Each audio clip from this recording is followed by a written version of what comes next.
Au fil des ans, l'usage quotidien d'un chronographe Breitling entraîne inévitablement une altération de son éclat d'origine. Une opération de polissage conduite lors d'une révision permet de lui redonner son aspect neuf en effaçant les raies et autres traces d'usure et de choc.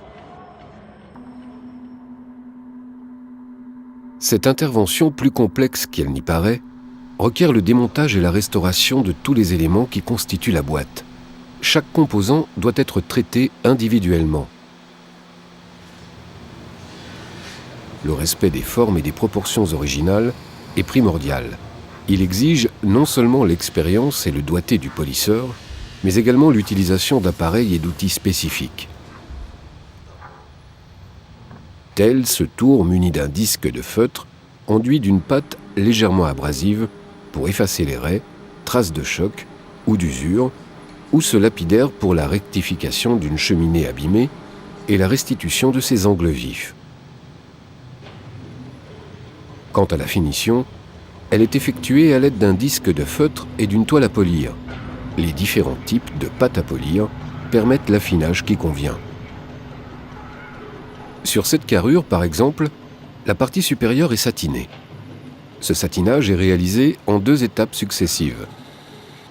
D'abord avec une brosse en fibre de nylon incrustée de grains abrasifs. Puis à l'aide de toiles d'émery adaptées à la texture voulue.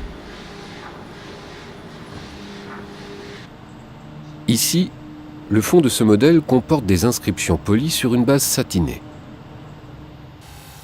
Dans un premier temps, les marques d'usure sont effacées avec un disque de feutre. Ensuite, le polisseur procède au satinage dans l'axe vertical.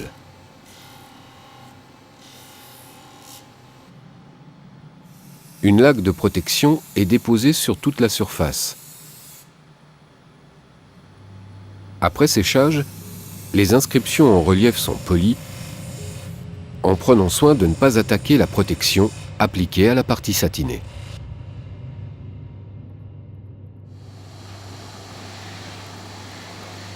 La laque est maintenant dissoute. Il faut maintenant rafraîchir les parties sablées du fond. Un ruban adhésif est appliqué sur toute la surface, puis découpé pour exposer les parties à traiter.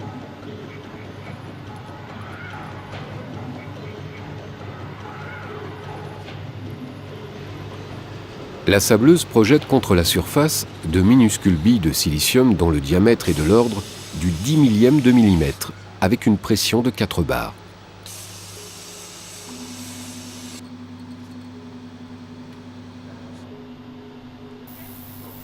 Entre chacune des opérations, un nettoyage aux ultrasons et un séchage adéquat sont nécessaires.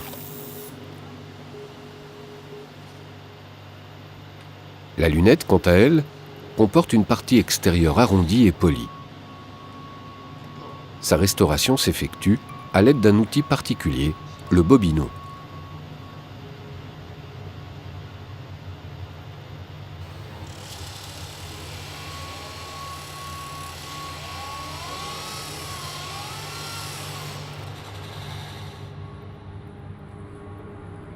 Sa partie supérieure est inclinée et plate. Sa rénovation se fait sur le tour à polir.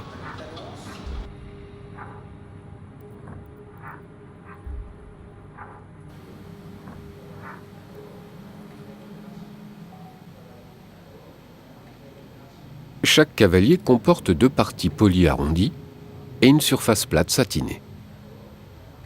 L'opération commence par le polissage.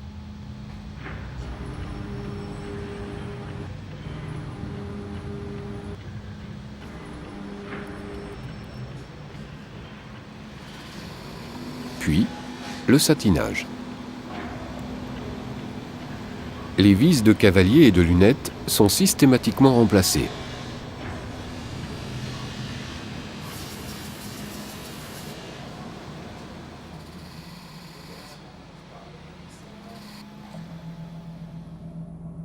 La restauration du bracelet nécessite son démontage en 5 parties. Les 2 brins à 12 et à 6 heures, le fermoir, son couvercle et sa sécurité.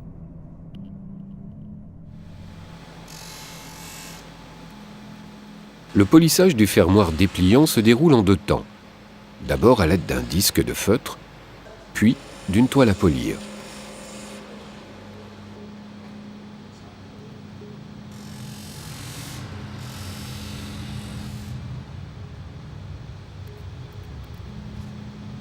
Le polisseur procède au rafraîchissement des brins de bracelet, du couvercle et de la sécurité, en respectant les mêmes séquences de dégrossissage et d'affinage. Le bracelet est ici satiné dessus et dessous, puis poli sur les côtés. Comme pour toutes les opérations de polissage, il faut s'assurer de ne pas estomper la forme d'origine des maillons. L'expérience et le doigté du polisseur jouent un rôle essentiel.